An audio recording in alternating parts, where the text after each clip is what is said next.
talking to me. You're talking to me. Dumb song. It is. It's fucking. I have nothing but like negative things to say about it too.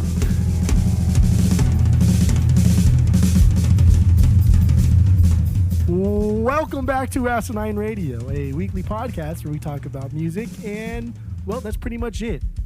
So let's go.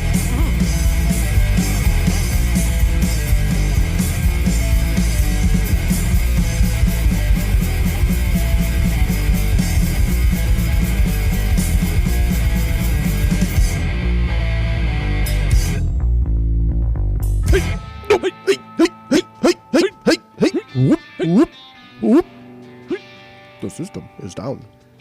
This is Asinine Radio. This is the weekly music podcast where every week we take a different record from a different band or artist and we break it down. We find out all the secrets and then we let you all know about it. My name is Tyler. Way out there, hundreds of miles away. Way out there is Jeff. Go to Apple Podcasts. Please go rate, review, and subscribe to us on there. Give us 5 stars on the iTunes, on Apple Podcasts. Please, please, please. That would mean the world to us. You could follow us on all the social medias at Asinine Radio. We have a Discord server. If you want to join that, let us know. We'll send you a link. Or if you want to give us a call, leave us a voicemail, send us a text. The phone number is 503-893-5307. Now, Jeff, what are we doing today? Go. We are doing Pantera and their album Vulgar Display of Power. Now, Jeff, what's your origin story with Pantera? What do you got? Go. I have no roots in Pantera whatsoever. I just know at some point in my early guitar playing, I learned Cowboys from Hell. I don't know how I heard the song, but that's it. And I love the song, but it was weird because I never wanted to like listen to more. I was just content with just that one thing. I don't know why. It's bizarre. So I really have no roots whatsoever. And this week I did something different because usually I'll listen to the album of the week first, and then I'll do the discography, and then I'll cap it, sandwich it like that for album of the week first, and then last. But this week, since I knew they started in glam, and I've never listened to any Pantera album in its entirety, I didn't listen to the album of the week prior. I started with Metal Magic and listened to them all in order. And I was just, dude, fucking hey, man. So yeah, I mean that's I guess I'll do my initial thoughts too in the same sentence. Yeah, go for it. Yeah. What do you? Yeah. Yeah, just holy fucking shit. This band is both a joke and unbelievably insanely good all at the same time. It's incredible. Yeah. I am really, really blown away by how great of a guitarist Dimebag was. You know, everybody always said he was really good, and I only knew Cowboys, but fucking hey, the guy just he was really, really good. And then Phil, like clearly this dude is emulating his stage presence off of Henry Rollins. There's a lot of Henry Rollins there. There's a lot of the way Henry Rollins writes music, kind of just writing poems almost. Obviously, Phil's not nearly on the same level as Henry Rollins was, but kind of the same approach. He doesn't always write songs that rhyme and sticking to like a formula that sounds great and appealing to the ears. He's just writing kind of like poetry, just kind of writing off the cuff. Doesn't have to rhyme, doesn't have to flow, doesn't have to even make sense sometimes. And I dig that. I liked it a lot. So this was one hell of a week. I'll tell you. I was very, very, very happy with the overall listen through in this Pantera listen through. I was surprised, and I dug it a lot. I'm not quite like a hardcore Pantera fan now, but I like this band a lot. They're really good. Okay. We're really good. Yeah. All right. My origin story. I don't remember the first time I heard it. I heard them, but I know the first song I ever heard was Walk. And I think it was from somebody in high school. I don't know who it was, but somebody played Walk for me, and it stuck out because of that chorus. That guitar riff is just so heavy. But outside of that, I know I heard Cowboys from Hell, that song, at some point in high school, and then after high school, Guitar Hero came out. That song was on Guitar Hero, but I never got into the band. I know my ex-girlfriend, her dad really liked Pantera, so I pretty sure we listened to a few of their songs growing up. I'd be at her house or something, or he would drive us somewhere. But outside of that, man, nobody I knew really liked Pantera. And so I never had any exposure to it. And then much like you, even after hearing Walk and Cowboys from Hell, those two songs were never enough for me to want to hear more. I just thought, whatever, they're cool, they're fine.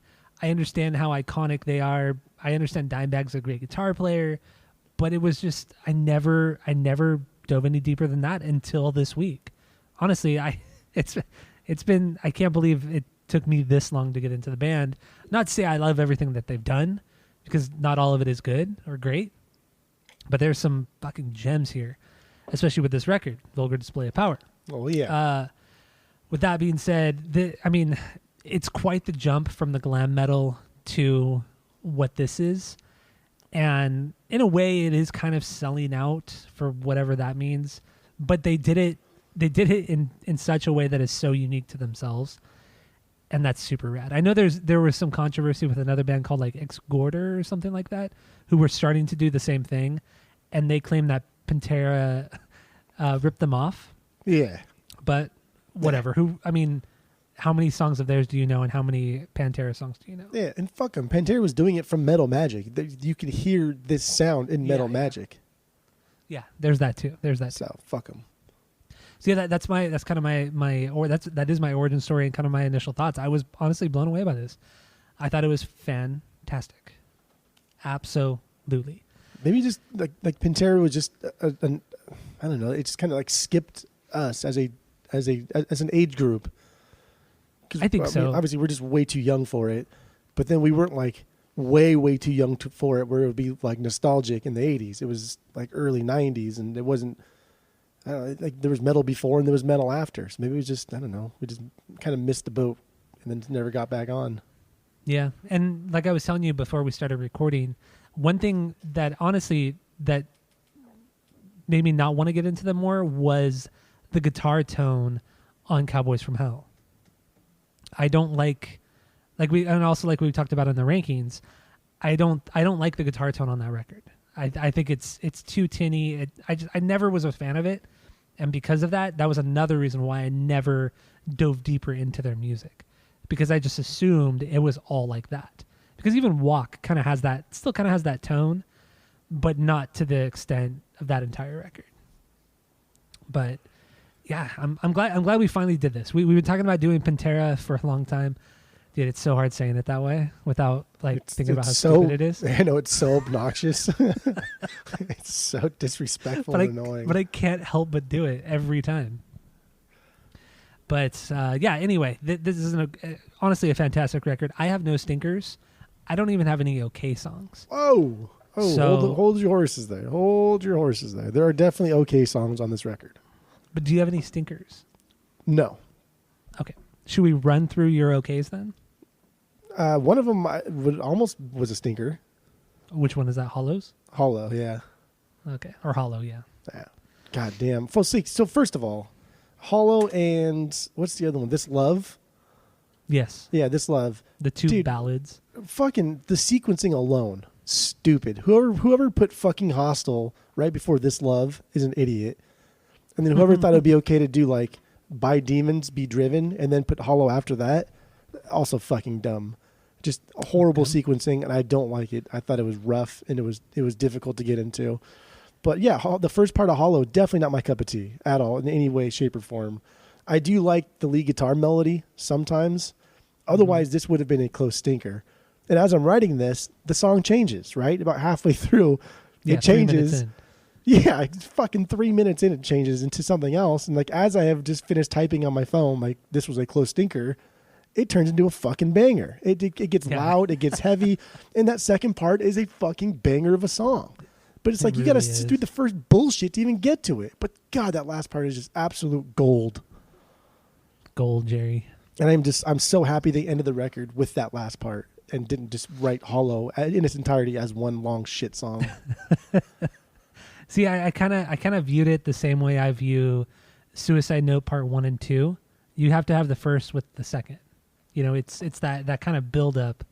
It's not that great of a build up, but it's still a decent build up into the heavier part.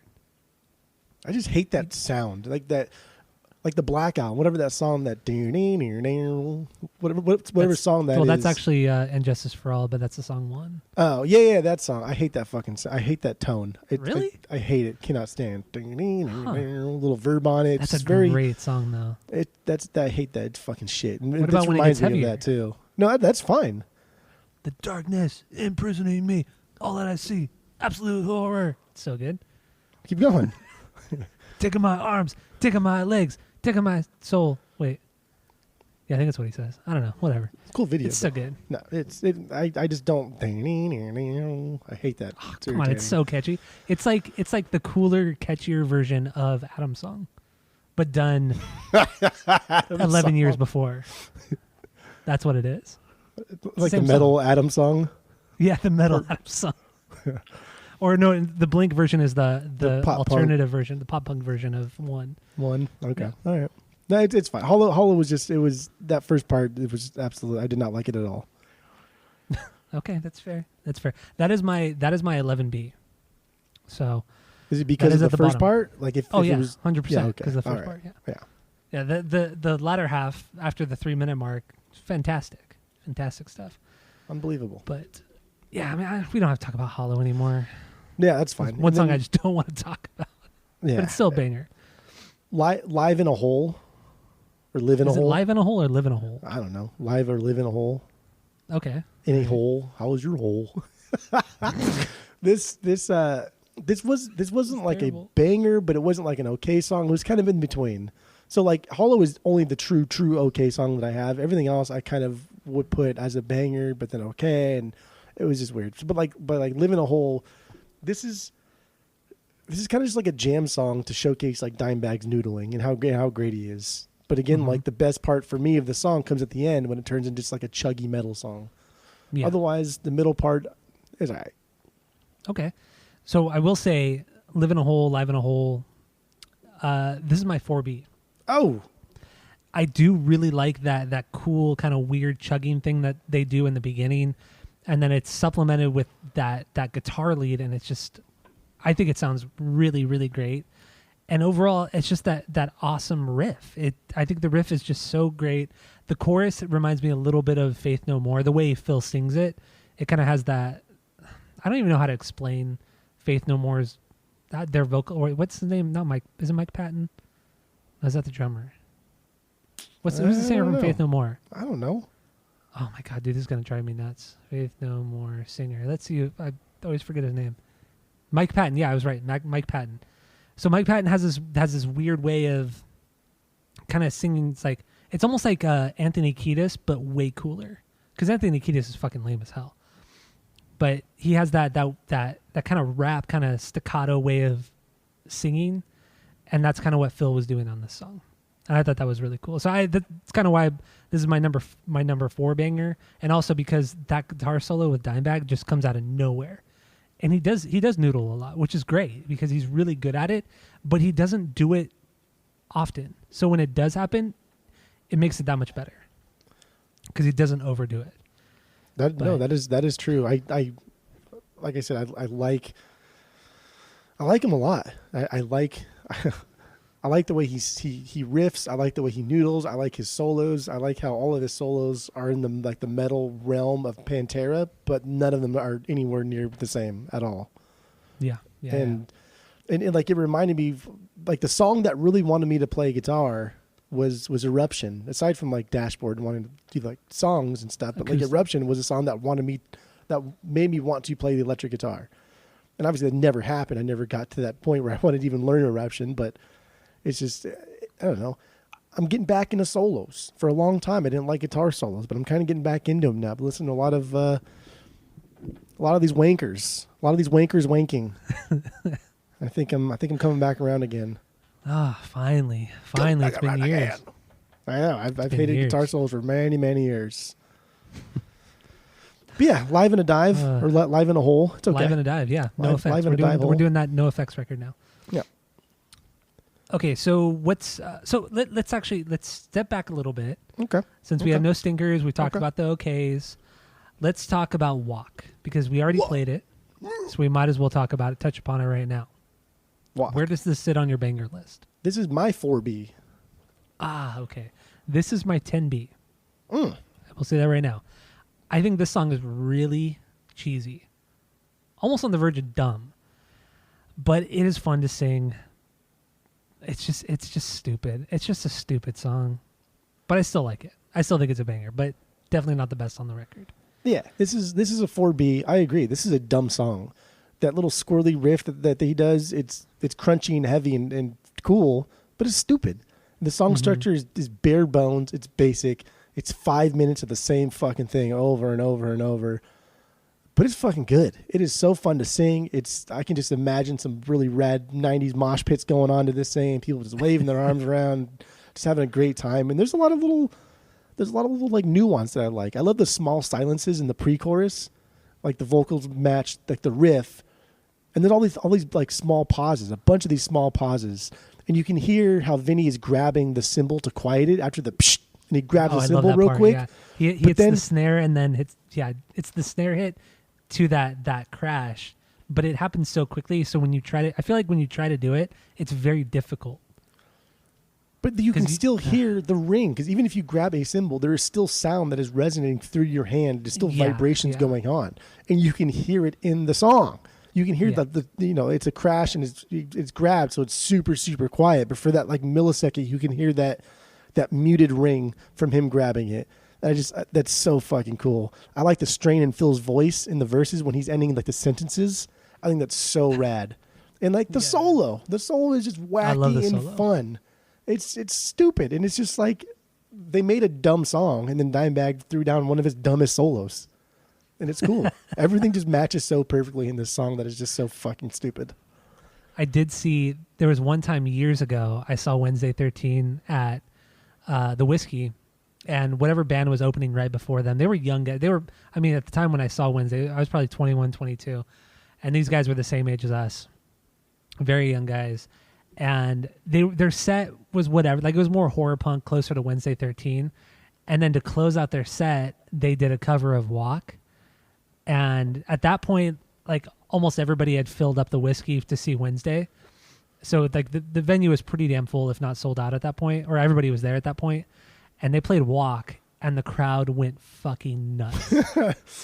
They went, this is a band who were just whatever, but the moment everybody heard that first opening guitar riff, dude, the crowd went absolutely nuts. And then the pits started, and the pits were wild. They were nuts. It was a pretty cool experience, but really stupid at the same time because the song is so ridiculous. It was cool. It was fun. It's one of the dumbest, best metal songs I've ever heard. Yeah, exactly. Yes, exactly. It's so stupid, and even like the way Vinny comes in on the drums, like, come on, that's what you came up with. Like, that's it. It's so terrible. Everything about the song is so amateur. It's probably one of the most basic songs you'll ever hear. Like, fucking 5 minutes. And the chorus, like, are you talking to me? Respect. I mean, it's obviously this huge anthem, but it's so stupid. I love it. I love it. Yeah, it's good stuff. I like it a lot. My 4B. Lyrically, what do you have on this one? I thought this was kind of like a nice fuck off to somebody who's a toxic person in your life. Yeah. That's kind of what I got too. And then reading a little bit more about it, Phil was saying he wrote this after the band had kind of blown up with Cowboys from Hell, and they went back to Arlington, their hometown, home state, whatever. And people were saying like they had this huge ego and they thought they were better than everybody else. And this is pretty much him saying, fuck you, we're the same people we were before, you're just being a little bitch. Essentially, that's what he was saying. And he wrote this song accordingly, which is a nice fuck you song. It is a nice fuck you song. Yeah. And from what I read, like I'm not big on musical theory or like big time signatures, but the main guitar riff was played in a 12/8 time signature. I don't know. I mean, I understand it, but hearing the song, I don't hear it. If that makes sense. Yeah, I mean, on paper, I can read that and okay, that should go like this. But when I hear the riff itself, it's a weird riff. I don't hear it all. Yeah, it is definitely weird, but I don't know. I can't make that connection to the 12/8 because I know what it means, and I think I could hear it in like a normal song, but in this song, I don't know, for whatever reason, I don't hear it. Great stuff though. It's all so good. It's All good right. stuff. All right. What is your 1B? My 1B is fucking Hostile. Fucking Hostile. That is my one right 1B after. too. There we go. Fucking stuff. Hostile. What do you got on this one? I thought this song was so good that I went back and like looked up videos of them in the 90s performing this song just to see if they could do it well live, and they did. They tore it up. It was just so cool to watch them play this song live. And this is just an aggressive like hardcore punk song. This is some better stuff than I've heard from many hardcore punk bands sometimes ever. Mm-hmm, And I like the bass drum sound. It's I don't know, it sounds really cool. I don't know, I love everything about this song. It's so goddamn good. And this is coming off of Walk, where I'm already liking Vulgar Display because I like Cowboys, and I'm going on Vulgar Display, and the first couple songs, Mouth for War has a part in that's really, really good. A New Level, that's a 6B for me. Walk, 4B, and I was like, okay, this is a good album. Then fucking Hostel comes off, and it just I didn't even know what to think, to be honest. Like I had no idea what to think. It hits you so hard. It's the fastest song, the most thrash style song on the entire record. It catches you off guard, like because you think you're at the pinnacle with Walk, like with the heaviness and the craziness of it, even though it's cheesy. But then fucking Hostile comes, and it just wakes you up. Like, what the fuck is this? Like, it's stuff that you've heard before. Like we've all heard Slayer, we've all heard Metallica, and shit like that. We've heard fast music, heavy music, thrash music, but this one is just a little bit different. I think knowing that they can do both so well, the thrash and the heavy stuff so well, that it makes the song that much better. I think if I were to compare this to any band, it would be Metallica. I feel like there's enough chugging there. There's enough melody, both vocally and guitar melody wise. It's so Metallica, but heavier than Metallica, because Slayer was always heavier than Metallica, but they were way faster, and it was more just like, let's just scream at you. But this is that perfect combination of the screaming at you with Metallica and how melodic that band is. It's just a fucking fantastic song. I think it's absolutely amazing. These guys definitely took a lot of what Metallica was doing. And I mean, just the whole image concept of we don't need to look like glam stars. Let's just dress normal, like normal dude. Jeans and t-shirt is fine. Yeah. And now, but like that was a 90 already, like 1990. They've already put out 4 albums prior to that. So these guys are taking a lot from like Metallica. And there's a lot of sound in here. Being a newfound Metallica man, there's a lot of sound here that I think they are taking from Metallica. But I will say that I think, and it may be crazy, but some of the best Pantera songs are as good, if not better, than a lot of the best Metallica songs. But that's only like 2 or 3 Pantera songs. Overall, I think Metallica is definitely a better band. But if I took like the top 3 Pantera songs, I think they could easily match up against like the top 3 Metallica songs. I don't agree with you there, because I feel like the songwriting is not there with Pantera. I feel like Metallica and what Lars and James did as songwriters was just some of the best in rock music, especially in the 80s. And Pantera has some of that, but they're not as good when it comes to writing a song. Yeah, talent-wise, like Vinny blows Lars out of the water when it comes to drumming. Dimebag is a better guitar player than James and Kirk, but it comes down to songwriting, and Metallica and James and Lars are just better songwriters. So I can't. I don't agree with you on that. My two biggest bangers, one and two, it's fucking Hostile and Rise. Like these 2 songs. They're great songs. The way I felt when I first kind of listened to Master of Puppets in its entirety, decades later, I was like, holy fuck, this is like really, really, really good. I felt even more so with this. Like just those 2 songs, fucking Hostile and Rise. I was just, holy fucking shit. I cannot even believe this existed. I was blown away. But yeah, you're right. Like writing an album, a song itself, I think Metallica does do better. But I don't know. Damn, dude, fucking Hostile. Whew. It's an interesting viewpoint because you came so late to both bands. I mean, you've only been a Metallica man for 2 years, if that. So I mean, I've been in. I mean, for as long as I've liked them, I think I have too much history with that band to where I can never accept that a Pantera song is better than Metallica. But because you're so new, you can get away with it, or you just see it differently. Yeah, that's what it is. I have no history with either, so I mean, if I upset one over the other, it doesn't affect my past type of thing. Yeah, true. Yeah. I mean, just based off the way I feel. And I know exactly how I felt after finishing up Master of Puppets. I was just like, holy fuck, this is incredible. And it started with Battery. Like, that was the reason why I really wanted to get into Metallica and what we did on the pod, and I was blown away. And I got mad at you for not bringing Battery to me sooner, because that's the song that should have done it. Like, you should have known. Even though I had brought like multiple songs from Kill 'Em All, I had brought the song Master of Puppets to you.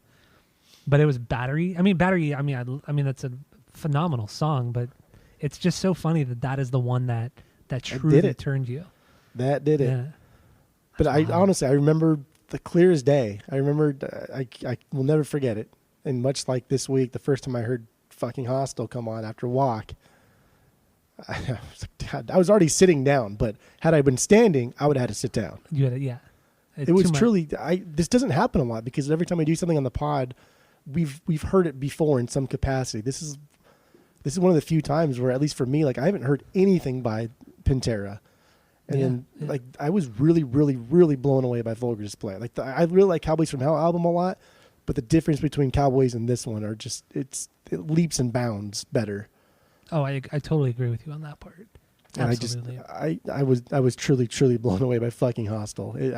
I still can't even get over it. I can't. All right, let's play a little bit of the song, and then we'll get into the lyrics, and then move on to our 2Bs. So here's a fucking Hostile from the Panteras. There you go, fucking Hostile from the Panteras. It's crazy how much Metallica is in there. The melodies are so Master of Puppets, very Battery too. It does remind me a lot of Battery, and it's fantastic. It's a great song, dude. Even like so a lot of the times when Dimebag is soloing, actually I would say like about half and half. Sometimes they won't add a loud rhythm guitar under it. They'll just let the rhythm section play out. Well, the bass player, I forgot his Rex Hudler, and then Rex Hudler. And then fucking Vinny, they'll just kind of let them shine, let them play. This one, they added like a louder rhythm guitar under it to keep up that fast, like thrashiness vibe to it. Yeah. And I like, these are choices that I think like the producer is making, because I think if the band had their way, they probably would just always put at least a loud rhythm guitar under the solos. Mm-hmm. But there are songs where like it does not need it at all, and it's better that there's not there. But this is a perfect example that it definitely needed that there. And I think that if it didn't have the rhythm guitar under the solo or under the lead guitar, I think it would have lost some of its momentum. Okay. Yeah, I would agree with you. I would agree with you on there. It would have been much more lackluster had it not been for that rhythm track. I mean, I don't know if that really was the band, or was it Terry Date? I don't know. I mean, I think Terry's really good at what he does. I think he's one of the greats. But I don't know. I don't know who made that decision, whether or not they should put a rhythm guitar there or not. I think it's for sure probably the producer is telling, like, hey, on this song, you guys should probably do it here. Because I feel like the band would just do it on every track. And then especially with the Cowboys, and then more so on this one, what's the bass player's name? Rex something, right? Rex Brown. Yeah. Whatever. Him and Dimebag were in the studio just like note for note, matching each other. So a lot of times you don't hear the bass at all because the bass is playing the exact same thing that Dimebag is. So it's just kind of like meshing into just one really full sounding awesome riff. But you don't hear the bass like almost at all during this entire album unless there's a solo, and only if that solo doesn't have a rhythm track to it that isn't loud. And one time the bass has like a cool little like solo riff under Dimebag's solo. But other than that, you never hear it. Yeah, never hear him. He never cuts through in the mix ever, which is fine. You know, that's just how some bands are. And I mean, If the rest of the music is good, it's fine. It's okay. Yeah. You need that low end. I mean, there's a point to have a bass player in your band, and this is just a very simplistic player, a very simplistic, I don't know, member, I guess you could say. Yeah. Yeah. Doesn't he? I mean, honestly, through everything I listened, I mean, all 9 records, there's not one moment where Rex shines. No. Well, there is one on this album, but it's under his solo. It's under Dimebag's solo. Oh yeah. But there's no like cool fills. There's nothing. Nah. Yeah, nothing like that. He literally plays the same thing as Dimebag. Like I was reading that they were in the studio making sure that everything matched up exact to each other. Oh, okay. Like, I didn't know that you had read that. Yes, it was that. No, they were Okay. in the studio together, just countless hours, note for note. This, before Pro Tools, so they're just going note for note for note, one by one, making sure that the bass is right under the guitar, playing the exact same thing. I mean, it worked. Yeah. It sounds great. I mean, he's a good bass player if he's keeping up with Dimebag. So, like, that's not a question, an issue. It's just... I don't even think it's that. I think it's also that he locks in so well with Vinny. Because Vinny, I will say, Vinny really surprised me. I didn't realize he was this good of a drummer. I thought he was a pretty simple guy, but he has some really great fills and some really great parts, not just on this record, but just in general. And to have Rex really lock in with him, but also stay so true to what Dimebag is doing is pretty cool. It's pretty damn good. So, I mean, Rex really does deserve a little more credit than he gets, but he never shines. Honestly, never shines. Nah, he never needs to. Honestly, usually the rhythm section will be on point with each other, but because 2 of these guys are brothers, they've been playing together for a lot longer. But they also were playing, in high school together. But yeah, dude, Vinny and Dimebag have just been playing together longer and are just better connected because they are brothers, because they are family. So therefore, they're going to be connected better than even like a good bass player would be. They're gonna be on point. So what do you got lyrically on this song? I think I deleted it. No, oh no, he's another Phil Anselmo, just pissed off at people. I think this is aimed at like authority figures, probably specifically religious authority figures. Yeah. A lot of God talk. But yeah, I think it's just about people who are pissing him off. I think so too, and I think it's also him pointing out the hypocrisy of authority and religion in general and all that kind of stuff. And I mean, I don't feel like any of his lyrics are super deep. They're interesting, but they don't go super into anything, which is fine. Whatever. I think he writes in a way where he probably is trying to be deep, and he probably thought they were deep, but he's just not a good lyric man. Yeah, I would agree. But I mean, honestly, you don't need to be. His vocals are really good. I think he's a really good vocalist, and he does. I mean, I don't think there's any singer who could have stepped up to the plate of this band. No. I mean, I don't even think. I mean, like you were talking about Henry Rollins earlier, and how Phil probably took a lot from Henry Rollins. I don't even think Henry could have done something like this.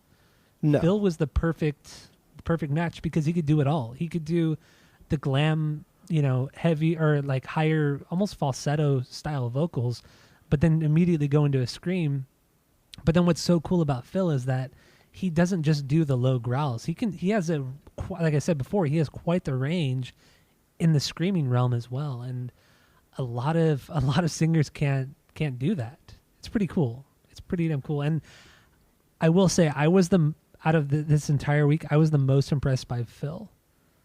Not knowing really much of anything about Pantera's music, Phil impressed me the most. He had way more range than I ever thought he did, which was great. Yeah, I would agree. I mean, I wasn't impressed at all by Vinny or I forgot the bass player's name again. Rex Brown. Rick Brown, Rick James. Well, it's like, I mean, with Dimebag, Dimebag is great. So like you have that expectation. But with Phil, I always thought he was just a screamer, like just a one trick pony, but he's way more than that. That's true. And then I mean, just the guy, just looking at him too. Yeah, I can't. I can now because I've seen a lot of, and he's just always been in the news being a dick and stuff, and it's just weird to think that this guy, all these noises come out of this dude. It doesn't seem right. It just doesn't. His vocals doesn't always match the guy's face, the way he looks. His size. He just looks like he's pissed off, and all the time.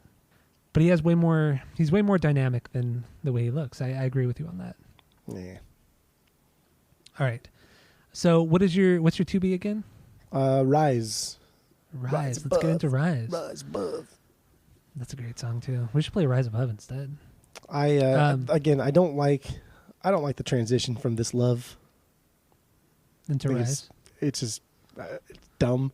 It kind of diminishes a little bit of the intro to Rise, how fast it comes in and just how aggressive it does. Because this song murders you. You get murdered here. It does. Yeah. And dude, Anselmo's voice is almost like too aggressive. Sometimes his voice reminds me of Deco when Deco's doing that same type of voice when he's making fun of it. Yeah, like Mustard Man. Yeah, they're very fucking similar. I mean, obviously one is very serious and the other one is not, but it's god damn, it's almost just like too aggressive sometimes. And I don't know. Like their ability to stop on a dime also is just absolutely insane. The pre-chorus hits super fast and hard, and the chorus is short and just kills all momentum purposely. But it just stops, and you're just like, what the fuck? And then it goes right back into it like nothing ever happened. It's just the stop and go is just unreal.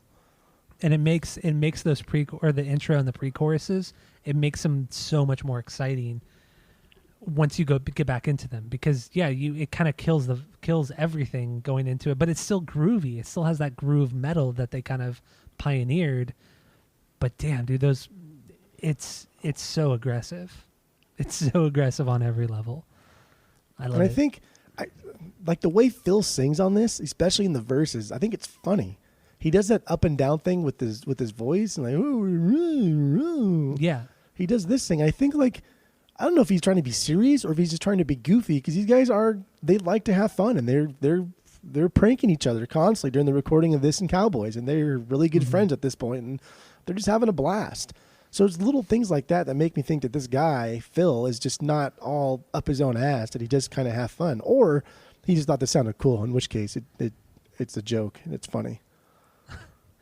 This is another song where I feel he takes a bit of inspiration from Faith No More, from Mike Patton, because Mike Patton also has that kind of that funny way of singing. Whether or not you think it's good, it's just it's unique to him, and I feel like Phil takes a little bit from that and throws it into the verses, because it is very, I don't want to say swingy. That's not swingy at all. I don't even know how to explain it other than comparing him to Mike Patton. I think it's really good though. I think this song is really all over the place, but in all the best ways. In the solo, it kind of shows the best characteristics, all the best characteristics of this band in one song. You know, with the verses, the groove metal of the verses, the craziness of the pre-chorus, the guitar solo, like you just said, is one of the craziest guitar solos on the record. I love it. The way Dimebag's able to have a purposeful solo, like this one changes mid-solo, and then it adds like a little riff to it, and then he's able to transition the song from the solo back into the music while kind of using that riff. And it's just like dropping everything else. And so instead of, one of my biggest complaints of solos is just, let's put a solo in. Everybody stop talking, solo. Okay, solo's done. Let's go back to the music. There's no transition from the ending of a solo back into the music. And that's poor soloing. That's straight up. I mean, I don't care if you're the best soloist in the world. That's just poor soloing, because you're not writing music at that point. You're just being a dick. So the fact that Dimebag can wank and then just add a little bit and then that's able to have the band transition back into the music is just it's unbelievable, because the solo is still really, really, really good. The riff is not just some cheesy 2 power chord riff. Like, it's still a fucking cool riff, and he's incorporating into the solo. Who does that? I know. I'm with you 100% on that. And I don't know because I know you said you weren't very impressed with Vinnie Paul's drumming, but he has some really great little fills throughout this song too. So I don't know, maybe when we're listening to it again, kind of hear for Vinny's parts, because he has some pretty nuanced, kind of subtle things he throws in there, which I thought was really cool. So I'm going to play a little bit of Rise. So here it is from Pantera. There you go. Rise from Pantera. I played it a little bit. I played it actually a lot longer than I normally do because I wanted to get to that guitar solo because we've been talking so much about his solos and leads. Just got to hear it. Got to do it. There you go. Just got to do it, man. All right. So what do you got? What do you got lyrically on this one, real quick?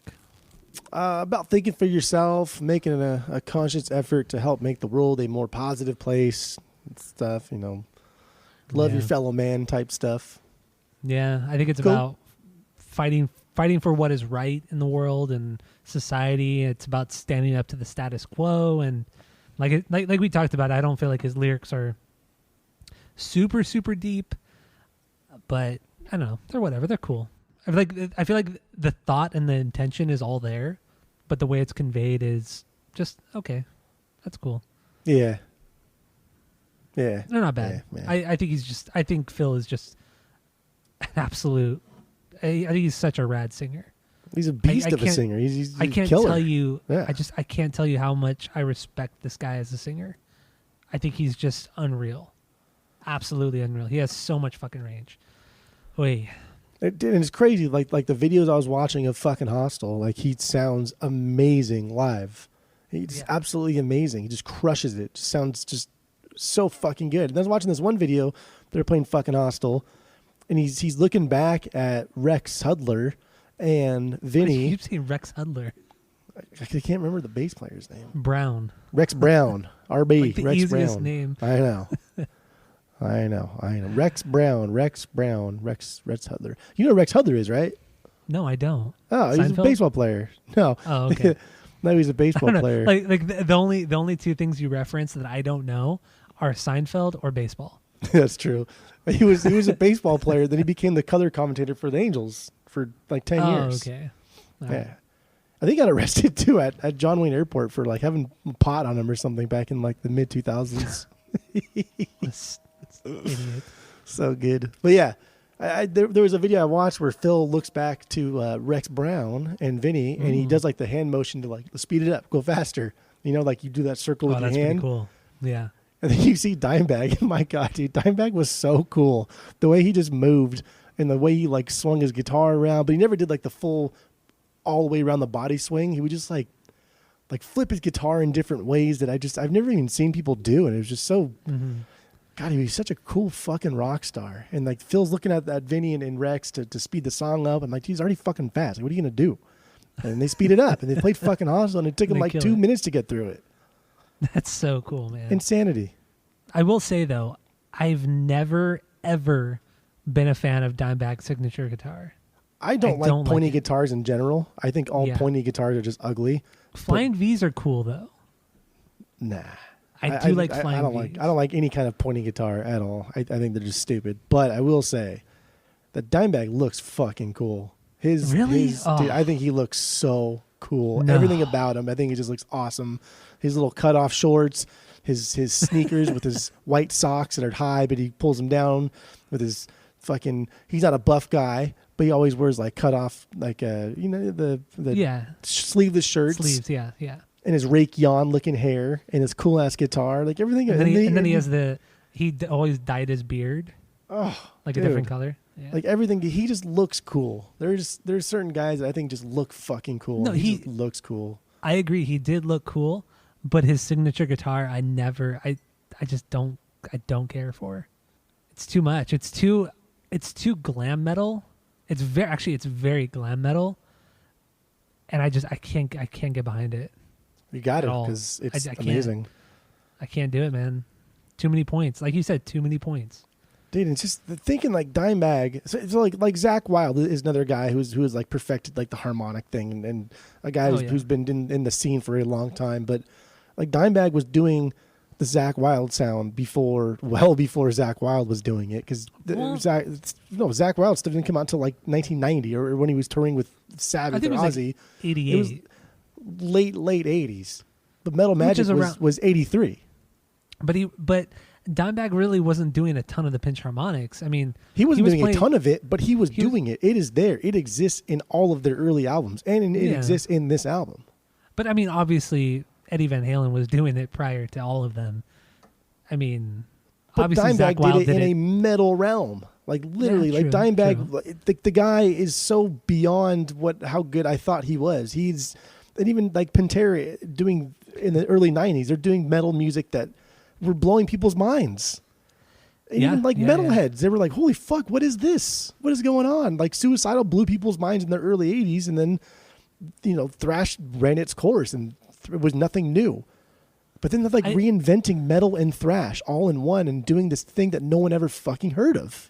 I kind of wonder how much inspiration they took, or if not, Dimebag took from Sepultura. Because Sepultura, a lot of what Max Cavalera was doing guitar-wise was reminiscent of what Dimebag was doing, but not as polished sounding. Like if you hear early Sepultura, there's a lot of death metal in there, but there's still a lot of I can't even try to explain it. I hear a lot of similarities with Sepultura, with Max Cavalera, with Sepultura, and Dimebag with this era of Pantera. That kind of sounded cool. This era of Pantera. That sounded really cool. Dude, we got to do Sepultura. That would have been a cool sometimes. that would have been a cool name for like a comp or something. Era of Pantera. But would it have been though? Yeah, I don't know. Like Rhyming's always fun. It's fun. Like this is a rhyming that's fun at first, but then you hear it for the 10th time, and you're like, okay, this is really stupid. Maybe like a song title or something. I don't know. The era of Pantera. It just shouldn't have been wasted. It's so stupid. All right, whatever. So, Rise. Do we have anything left on this song? No. What is Rise like a 12B for you? Because there's 11 songs. Rise is my 3B. Rise is my 3B. Mm. So, and that was your 2B. So my 2B, we don't have to talk about it. It's fine, because I know you hate this song, but it's This Love. That is my 2B. I was surprised that you hated it this much. I'm really surprised you hated it this much. Dude, I just why do you like that? Oh, you're a what do you call it? A balladman. Don't say now. it. Don't say now. it. I'm not a balladman. I'm not a balladman. Alkaline Trio. That's what it was. Alkaline Trio turned into a balladman now for fucking whatever reason, which is still unbeknownst to me. But no, because I mean, no. Of course you are. Yes, right off the bat. I thought this was going to be a stinker. I was worried they're going to be falling back into their old ways of dumb glam metal or even cheap grunge, what they do sometimes. I fucking hate when they incorporate that because they just don't do it well and it just sounds cheap. And it kind of did do that. But yeah, like no, them choruses are fucking gold here. I will give you that. They are gold. The chorus is amazing. But then after the first chorus hits, the verses that follow afterward aren't so bad anymore. And that's what I noticed. It's the first verse that really fucking kills me. I think it's just dumb. But then that chorus hits, and I think the chorus is one of the best choruses on the album. And then the verses afterward, I think they're fine. The bridge is fun. And then so here's one of the things I was talking about Terry Date doing earlier that irritates me. Before the solo, there's these weird noises. They're you know that guy that the dog whisperer Caesar Milan, I think his name is. Yeah. He does that sound of the dogs when he wants the dogs to listen to him. Yeah, there's this fucking like sound that is thrown in there just for no fucking reason, and it's just goofy and it's just straight fluff, and I don't know why it's in there, and it's stupid. But who's making the sound? I don't know who's making the fucking sound because it doesn't make any sense. It's I don't not like even a know what fill. You're talking about. Yeah, because you don't even notice how stupid these fucking little things are. Probably because they're peppered everywhere in that everything Terry Date touches, all the corn stuff that he probably did. And it's irritating. He only did a couple corn songs. Irritating. So relax, calm yourself. So he did or he did not do corn stuffs. Yeah, he did or he did not. So he also did a couple did a couple Slipknot songs as well, and you love Slipknot. So regardless, but there are also things that Slipknot does that are fucking stupid. But the song's okay. It's okay. It's not even close to being a stinker. It's closer to being a banger than it is a stinker for sure. But to say it's your 3B is just that you're clearly a balladman now. That's fine. Oh, my God, it's your fucking 2B. This guy, holy shit balls. And at the very beginning of the episode, when you said that you hated the sequencing of this record, I immediately knew this is what you hate. But this is what I like the most about this. Well, not the most about this record, but one thing I liked about this record was the sequencing of Fucking Hostile then This Love, and then Rise. So that's my 1, 2, and 3B right there. Now, if you think about it right now, that's my 1, 2, 3 right there. This is like a roller coaster that will pull you up like Goliath. Like if you're on Goliath at Six Flags, and then it drops you down that big drop, and then you hit that first bank, and then imagine like Goliath just kind of stopping, and then it turns into like Kingdom of the Dinosaurs, and then goes back again. You're like, what the fuck? Like, I guess that was kind of cool. Like, why did we do that? Like, why did you stop the momentum like that? You didn't need to do that. But okay, think of it this way. Since you're a newfound progman, think of it this way. The fucking Hostile, This Love, and Rise, it is a perfect prog song. If this was just one song, you would love it. But because it is spread out between 3 different songs, you don't like it. No, because I don't like This Love based off of that. I just don't think just it's that great one of a song. verse. No, it's only that one verse because I don't like any of the verses. I know. I said they're not as bad. No. You're not listening to me. I said they're not as bad.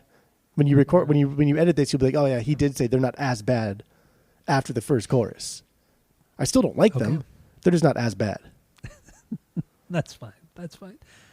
I didn't think that you would like this song that much, but I didn't think you would hate it as much as you do. But those choruses hit so hard. So fucking hard. That's the only reason why it's not a stinker is because of the choruses.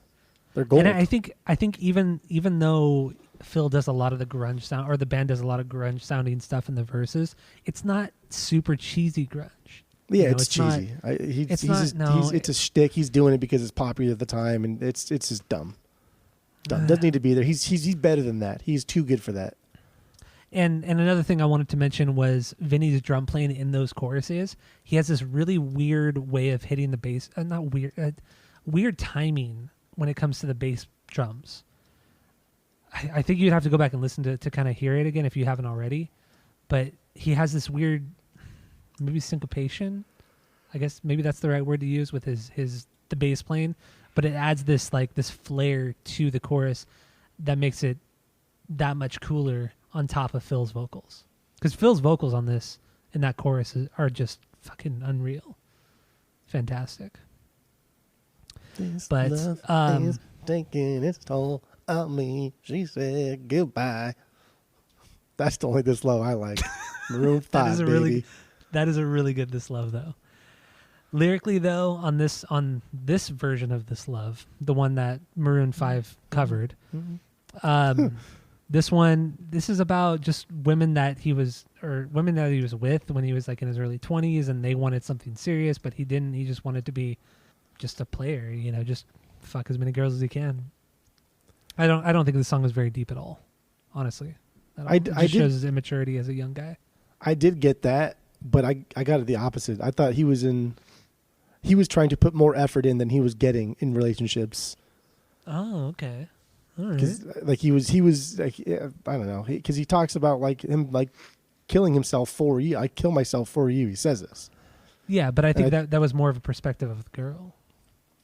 I think because this song was like it was I don't know. Pantera grew into this machismo badass thing, and then they put out This Love is taken, and they put out This Love, and everybody was kind of like, what the fuck? I can't believe it's okay that metal men can feel feelings. It's crazy. And so I think this is him saying that he was in a relationship, probably specifically, and put in way more effort than he received. And even though he knew it sucked, he still misses it. He was opening up his heart. I mean, that could be very true. I mean, looking at it from that perspective, I think I was going into this song thinking it was from the perspective of the girl, but it could be the opposite. He's just he's more sensitive than he leads on. He's definitely a sensitive guy. He's for sure a sensitive guy. You say one wrong thing to him and he takes up the ass and gets all crazy about it. Same with the Abbott brothers. I think it was the same thing. All three of them took things very seriously. Yes. Yeah. And that's why this band never worked. Nah. But, okay, so that was my 2B. What was your 3B? Mouth for War. Mouth for War, yes. The first song, the opener. What do you got on this one?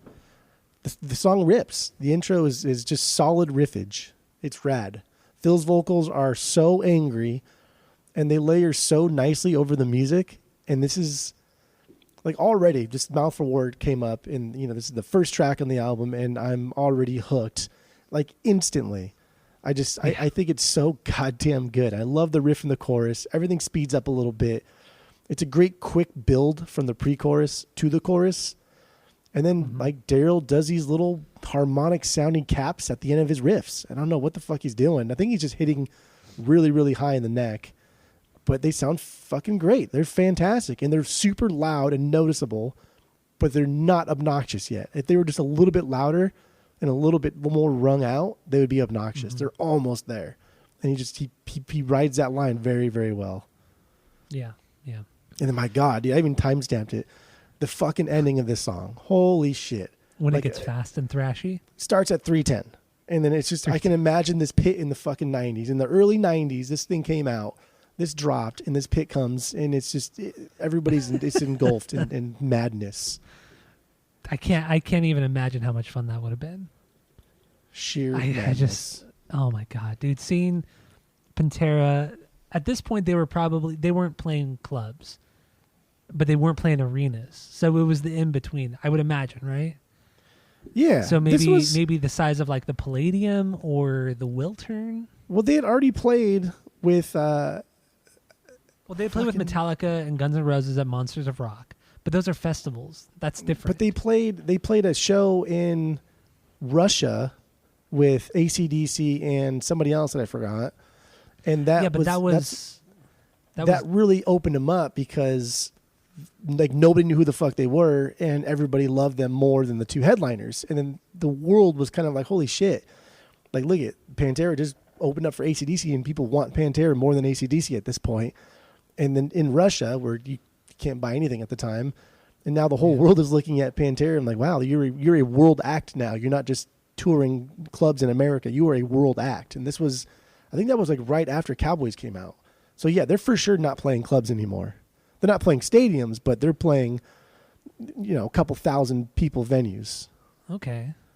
So that's what I'm saying. Like, so I guess bigger than the Wiltern. I don't know. Maybe like... Yeah, they're selling out the Wiltern for sure. After Cowboys came out, they're selling out the Wiltern absolutely, easy. Okay, all right. Yeah, they're one of those weird bands that never reached. I don't think they ever reached the arena level unless they were playing with another band or a festival. No, I can't see them doing like an arena. Yeah, I don't see it either.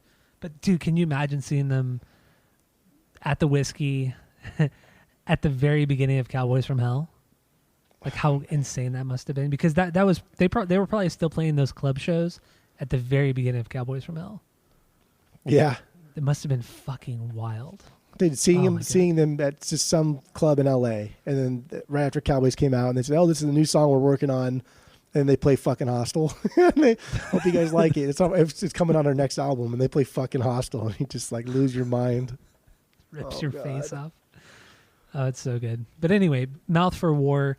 Mouth for War. This song, I mean, I agree with you. It's such a heavy song and such a great way to start the record off. And Phil seems to like strain his voice a lot in this song, and I love that. I really do. Straining your voice in a song can either be really, really great or just straight up bad.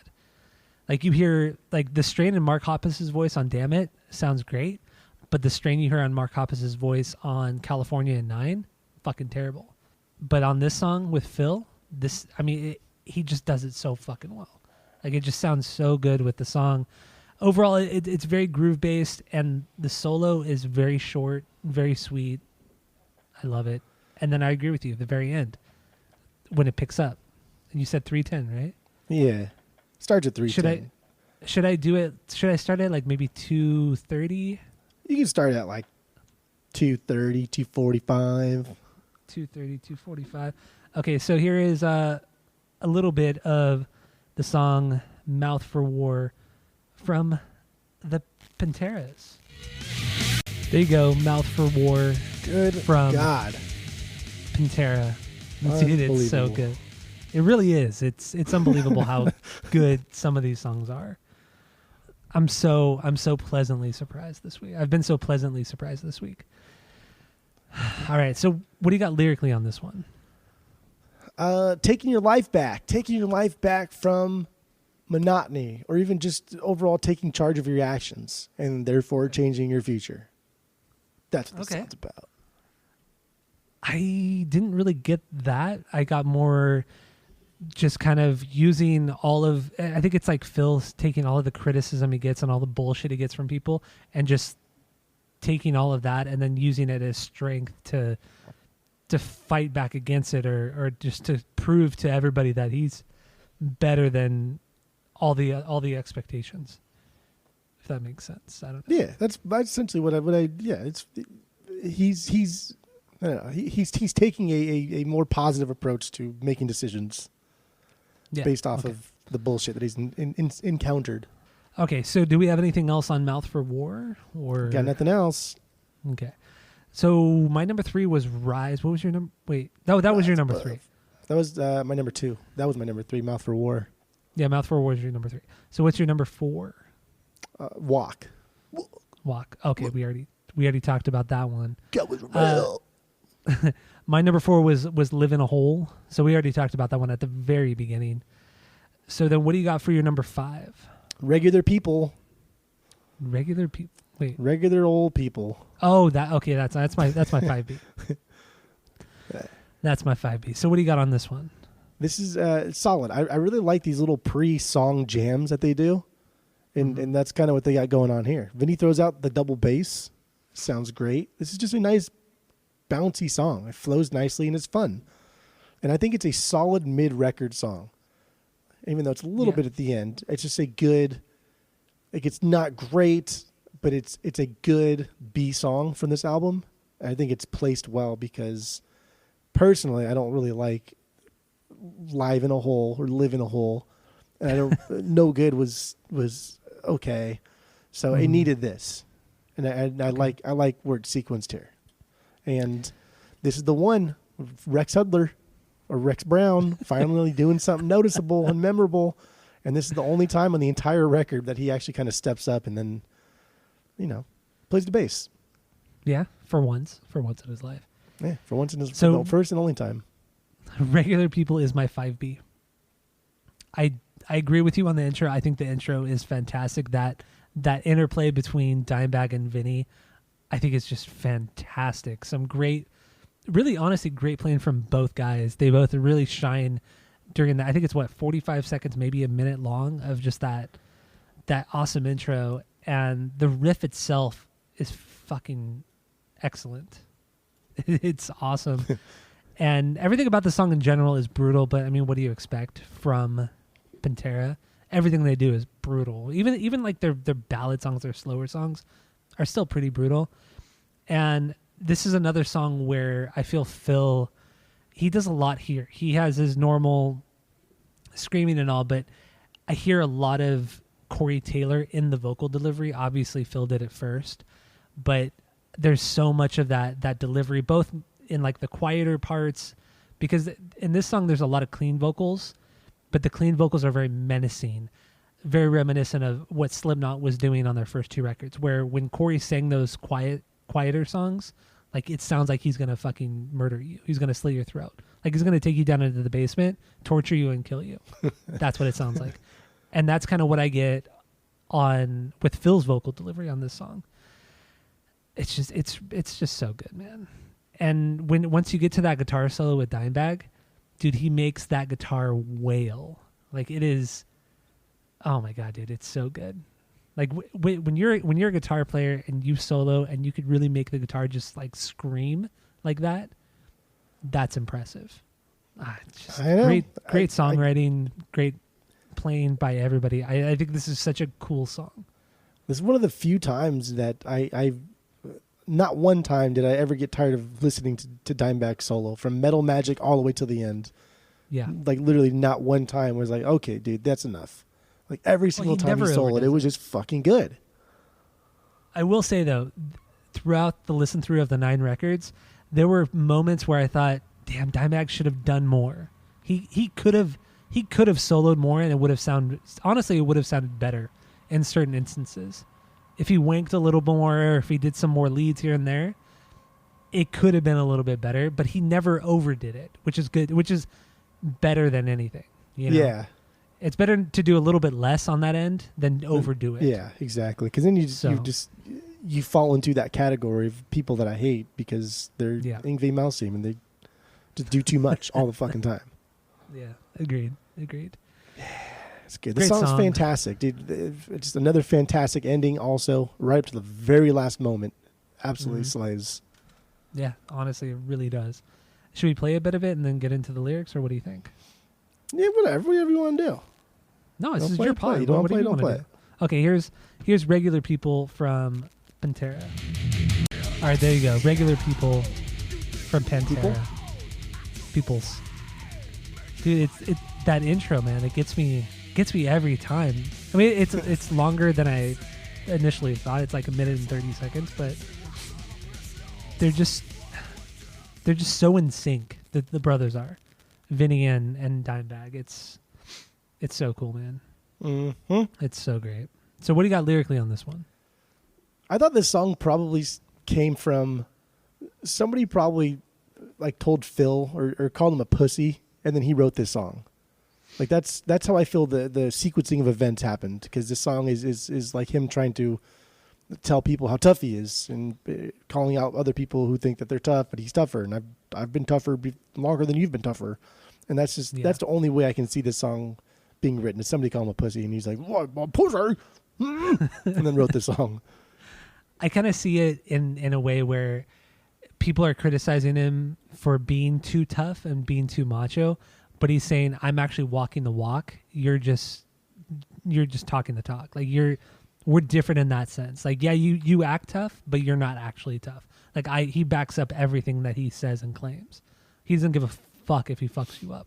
I think what is it? I read something where somebody got hurt, like some girl got hurt at one of the Pantera shows. Oh no, okay. So the song 5 Minutes Alone was written based off of this one fan this girl who got hurt. I think she was like 16 or 17, and her dad like called their manager and said, you know, if I just get in a room alone with Phil Anselmo, I'm gonna kick his ass. And then Phil said, and then the manager, whoever was answering I think it was the manager, he said, you don't want to do that. Like, he flat out just pretty much told the guy, like, that's not going to happen because he's going to fucking kill you. Because Phil will fucking kill you. Because that's how, like, tough he is. And that was his actual reputation. Like, I wouldn't want to fuck with Phil Anselmo. He would probably rip my face off. I don't know. I think he's just... I think he's the big baby. I think he is a baby to an extent. Fucking whiner. I think he is. No, I agree. I think he is a whiner, kind of a baby. But I think in a situation where if you were to actually get in a fight with him, like you cross him, I think he would fucking rip your face off. I think he can back up everything he says.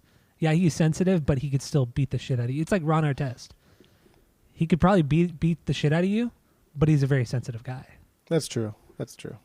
That's kind of the way I look at because it. he's just like fucking, I don't know, like mentally unstable. It's crazy. Well, yeah, I mean, yeah. I think Ron Artest, totally my right. God, fuck. Ron Artest was on, he was on some podcast that I was listening to recently, and they were talking about the Malice in the Palace incident, and Ron was saying that him and the guy that he punched have become like actual friends, and they like do charities together, and like they know each other well now. Ben Wallace, right? That was the guy that he punched. Was that who? I don't remember his name. They were friends even before that. It was just it was. No. The guy in the crowd.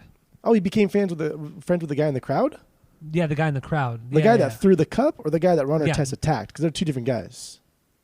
I don't remember which guy it was now, but it was one of those two guys. Because if it was the guy that threw the cup, because Ron didn't punch Artest that guy. attacked the He wrong punched guy. the wrong guy. Yeah, he punched the wrong guy. But I don't remember which guy it was, but he's like still friends with him, and they do charities together and everything. Yeah. I don't know. I don't know if I could ever trust somebody like Ron Artest. It's just over and over and over. This guy is just insane. He's cool though. He's a cool guy. Okay. Hearing his side of the story of that incident really kind of changes at least changed my perspective on the entire incident. Or maybe he's changed his tune because if you watch, there's that doc on Netflix about Malice in the Palace too, and they interview him, and he didn't give a fuck. He didn't care. And they even asked him, like, you attacked the wrong guys. I didn't give a fuck. I was seeing red. I was just attacking. Like, were you an animal? No, I mean, even on the podcast, he was saying that. He was saying, like, he didn't know who he was going after. He just was like, it was a general area. He did see red. He was like a fucking bull. In a China shop, that's no excuse. He writes it off like it's an excuse. Like, it's not my fault that I attacked the wrong guy that was just there to watch a game because I was just seeing red. Like, that's not an excuse, bro. I don't think it's an excuse. I think it's just that's how he an uses explanation. it. He uses it as an excuse. No, that's an excuse. I think it's more of an explanation of the incident, like a better explanation of the incident. Yeah, it's not that he's condoning his behavior or necessarily apologizing for his behavior. He's just saying, which he should apologize if he fucked up. You apologize when you fuck up. If you're not going to apologize and you're using your explanation as an excuse. He has apologized, but you can still come up with an explanation even after apologizing. This is like you can feel a certain way at a certain time and then change your tune after. But I think he's explained himself. I've never seen his tune change. He's never been like, yeah, I feel really bad about it. This sucks, because he essentially ruined the career of another guy on his team, because that guy was an up and coming basketball player that was involved in this fight. And because they got Ron Artest, and now he feels obligated to back up his teammate, and that guy's career was fucking ruined. And he was a fantastic basketball player. Artest doesn't care. And he even says, like, yeah, we essentially ruined this guy's career. Okay. Cool. Cool guy, I guess. Ron Artest. I got to watch that doc. I got to watch it. He's an asshole. Fuck him. Don't tell him I said that, though. Yeah, because he'll fucking kick your ass. He'll but he wouldn't even like kick your ass. He would just like rip your arm off or something and like eat you. Or he just, you know what I mean? Like, he's that type of just insane. Like, just wouldn't stop. On the podcast I was listening to, they were talking about music, and I guess like the projects that he lived in, they're like well known, like a famous thing in New York. The projects that he grew up in, and I guess like Nas grew up there as well at the same time. And I guess he was saying like every block had its own name based off of who was most popular or who was the most significant out of each block. And he said like there was the Nas block. There were a couple other rappers and a couple other people that came out of the same projects as him at the exact same time, and they're all known for their various careers. Very interesting. Yeah. But that's cool. A bunch of guys came from the same area in New York. Back to Pantera. So we got the lyrics done. We got the music done for that. What else we got here? I mean, that's about it. Everything else is lower B's for me. I'm fine. Talk about Piss. Did you listen to Piss? I did listen to Piss, but that was cool. It was fine. I mean, it's fine that it was never on the record. So people listening right now, if you don't know, Piss was a B-side from Vulgar Display of Power. It was discovered by Vinnie Paul, or rediscovered by Vinnie Paul in 2012 when he was going through a bunch of Pantera stuff, and he came across it, and he claimed that it was the only like fully realized song from this era or from that album cycle. And then they re-released it on the anniversary special, like 20th anniversary of Vulgar Display, and it's a whatever song. It's fine. It's not bad. I think it's cool. I do like it. I think it's rad.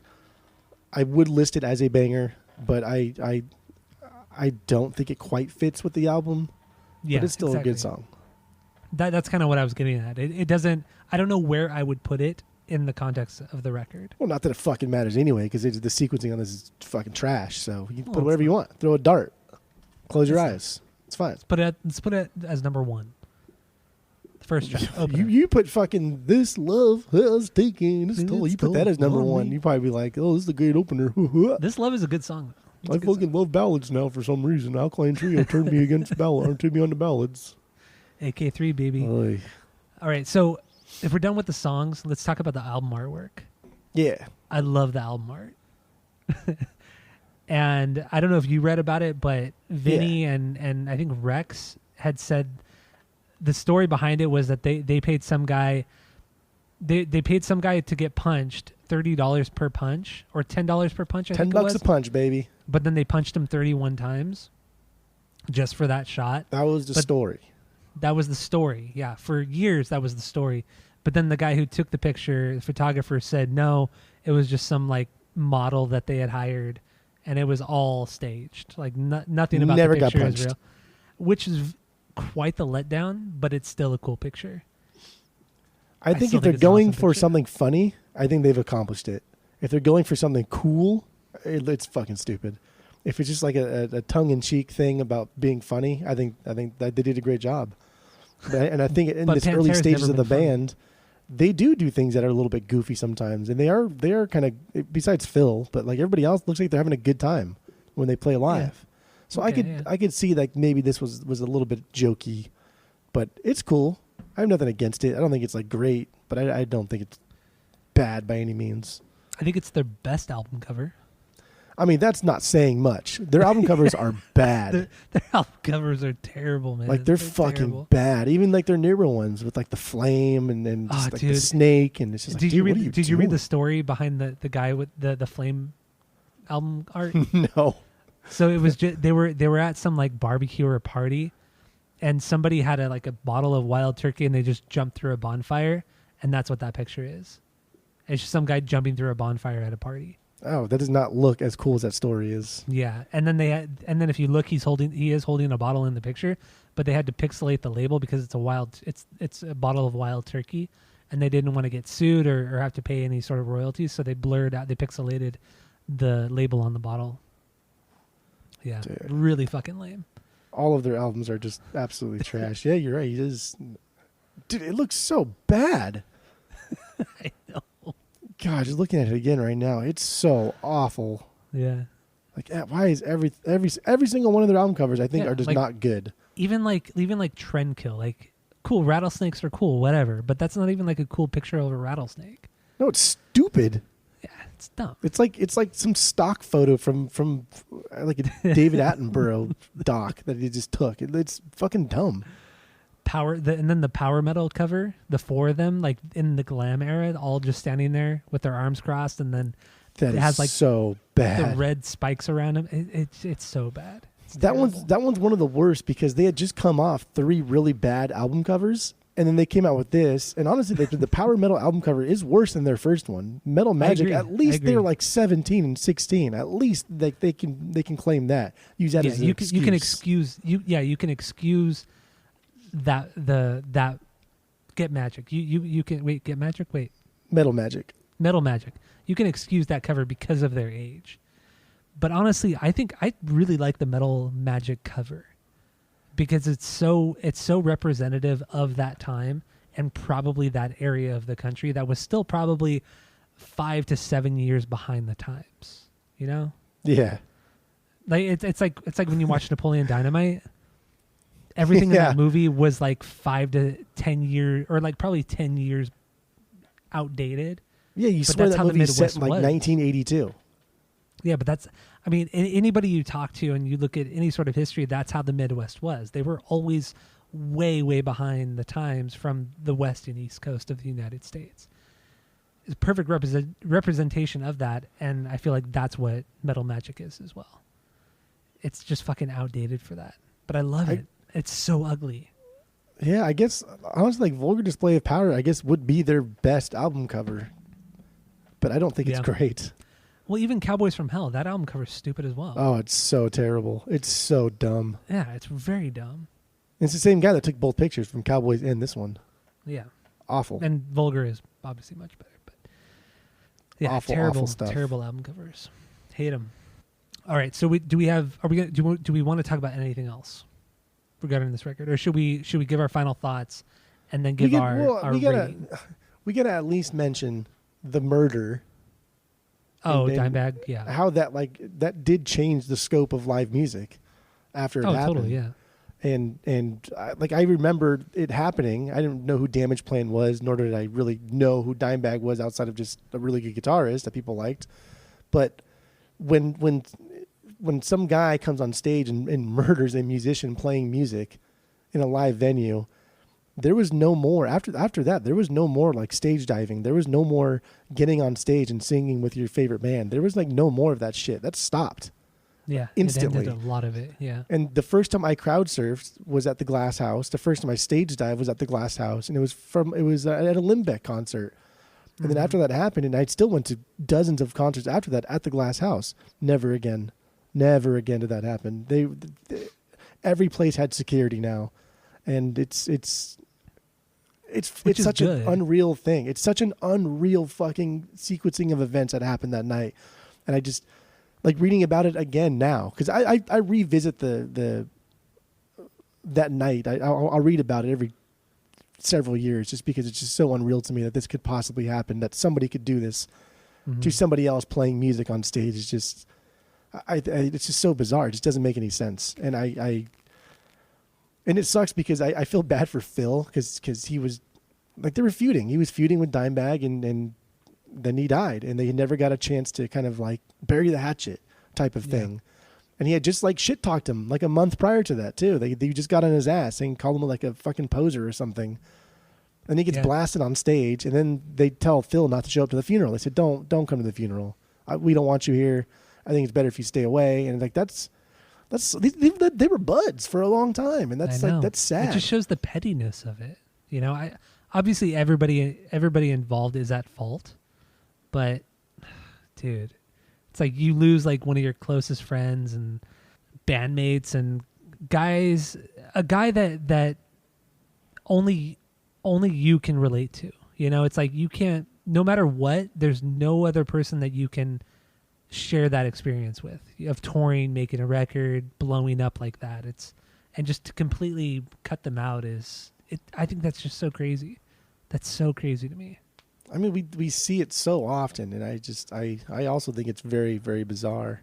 It doesn't happen that much. I mean, it's sensationalized more than anything, because there are plenty of bands that still talk and that are friends and whatever. It's just, you know what I mean? It doesn't happen as often as the media makes it out to believe that it happens, makes us believe that it happens.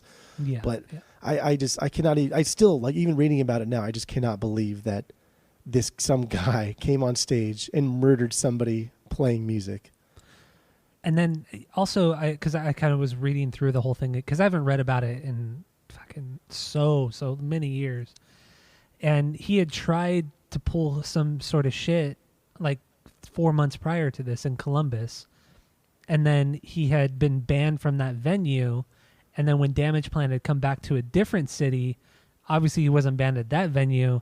But then everybody was saying like they've noticed him out in the parking lot, like loitering, and even security around. And even security went out and like said like, "What are you doing?" and this and that.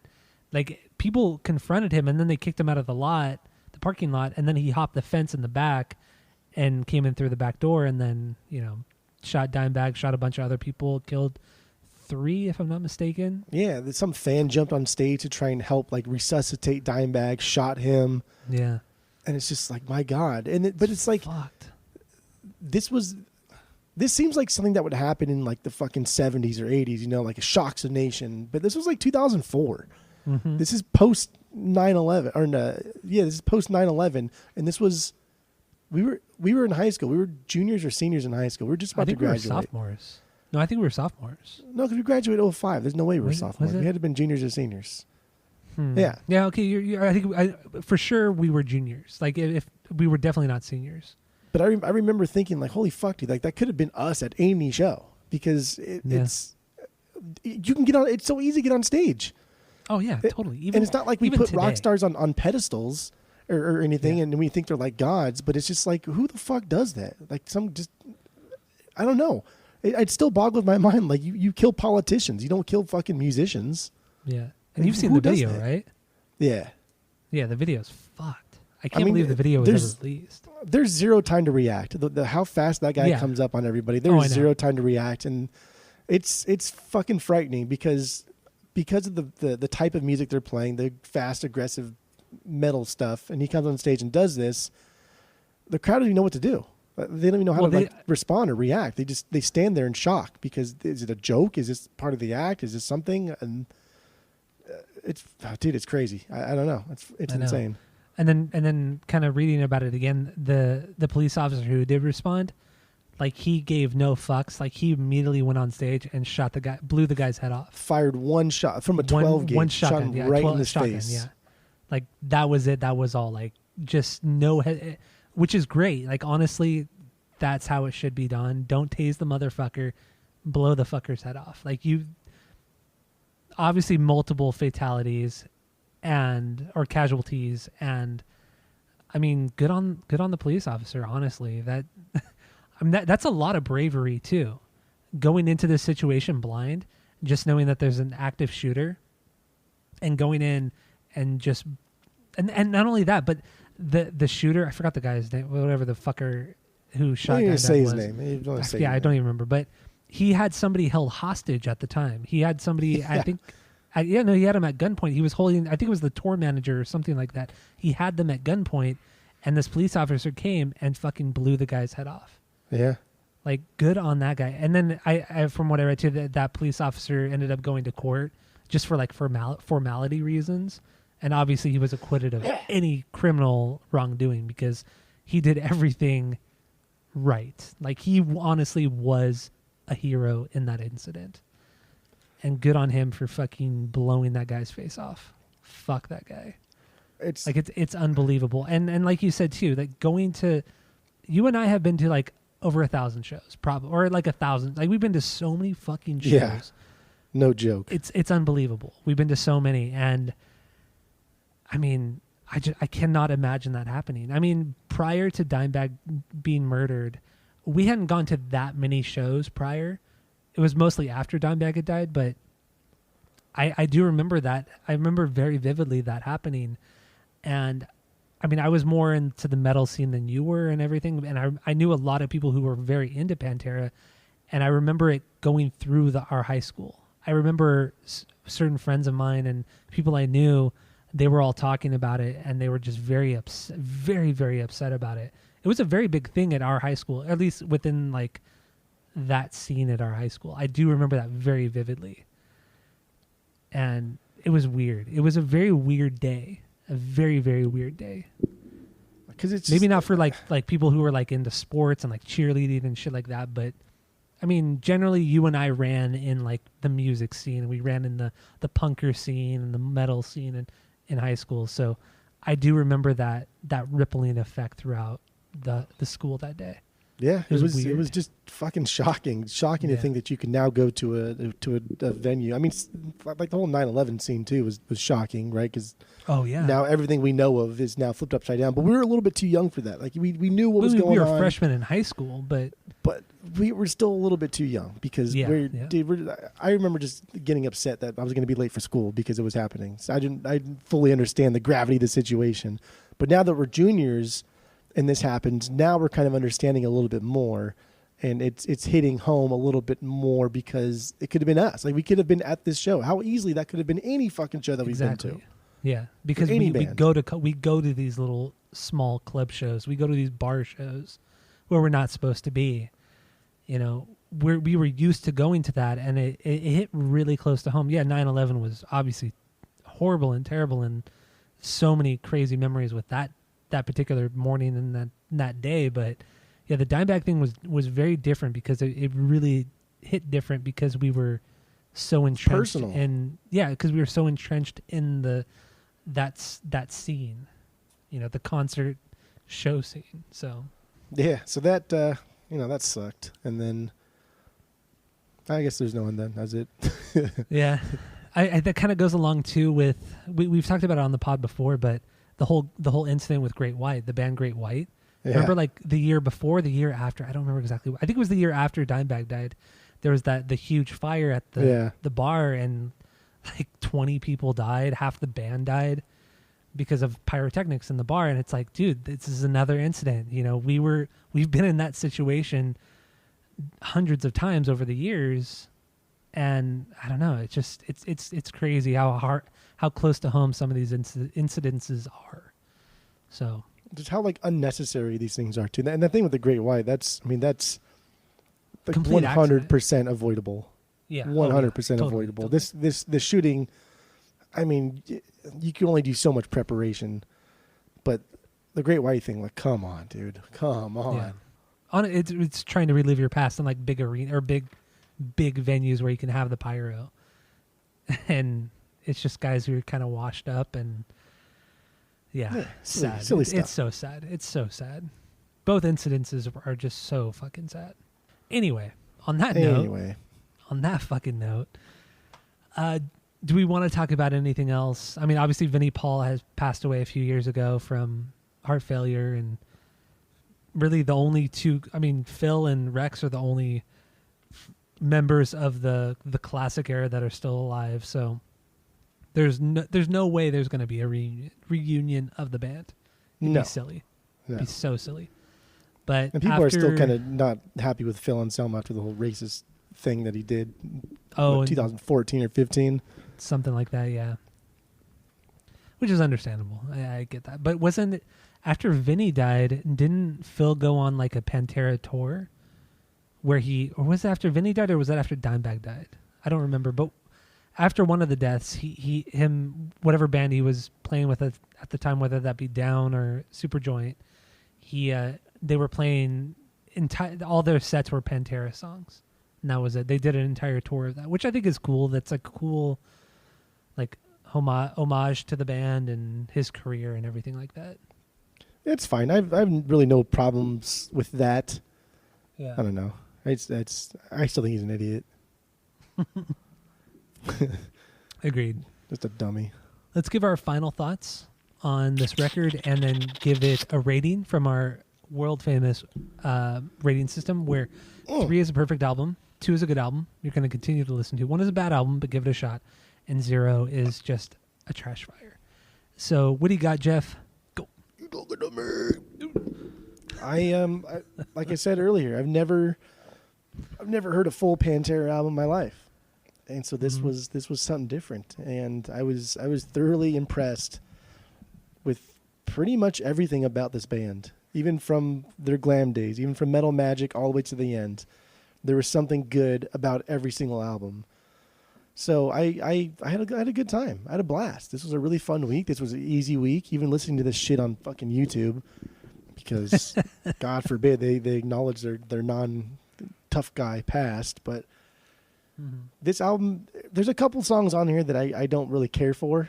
If they were gone entirely, I wouldn't even be mad. But I don't know. The other songs just really, really, really make up for it. And like I said, I honestly think that some of these great Pantera tracks can hold up against the best of Metallica. I really can. I think Pantera just fucking blew my mind this week. It is they were so goddamn good. But it's not a perfect album, so I can't give it a perfect score. But I'll give it 2.8. I'll give it 2.8. 2.8, that high, huh? That high. These tracks are unreal. Even with their stupid ballads that you like, even with those, this is a 2.8. It's a 2.8er. I think this is some shit that was blowing even the metalist of metalheads in the early 90s. This came out and they were probably like, "Holy fucking shit, this is crazy." So, dude. Woo. Okay. So my final thoughts on this. Much like you, never got into Pantera until, honestly, this week. And like I said at the beginning, it's crazy that I never did, because I knew so many people who liked Pantera so much. I just don't know why I never dove deep into it. It took this long, but I'm glad I finally did. We finally did this. It's been a long time coming, honestly. We've talked about doing Pantera on the pod for at least a year, maybe 2 years, but we just never got around to it. Yeah. But it's been honestly quite the ride, but a really fun ride. Not like the Poison ride, which was all bad. All bad. This was fun from beginning to end. Yeah, there were some low points, especially at the end, and a little bit at the beginning, but it's fine. It was a lot of fun to read about it and watch videos, and this is a good week. Honestly, this is a good week for the pod. I had a good time. Even when we have bad weeks, it's still good. It's still interesting. But this is a really good time. And with that being said, this is a great record. Great contribution from every member. And I'm going to have to give this record a 2.75.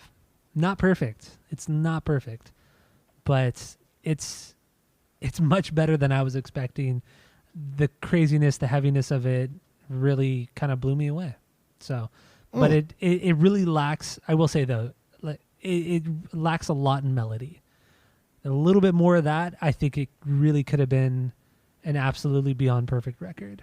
But if you just went straight forward, punch you in the face metal music, this is it. This is absolutely it. But one thing that, like I said, that really separates this band from like Metallica and stuff like that it's the melody. It's the melody that really separates it, and Metallica are just a better band. So whatever. Pantera's great, Dimebag's great, amazing guitar player. We already talked about it. So, boy. So, you got anything else? Should we do the quick outro and get the fuck out? Let's get the fuck out. Okay, so thank you all. Thank you all for listening to the podcast. Go to Apple Podcasts, rate, review, and subscribe to us on there. Follow us on social media at Asinine Radio. Thank you for listening. Tell all your friends and family about us. Give us 5 stars on the Apple Podcasts. And that's it. That's all. Go with Bill.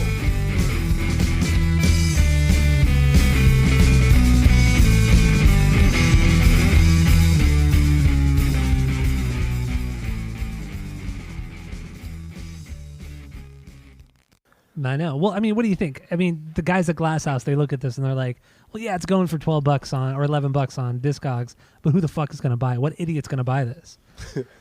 Here came me strolling along. Yeah. But you would have picked this up too. Talking about Dumb song. It is. It's fucking. I have nothing but like negative things to say about it too.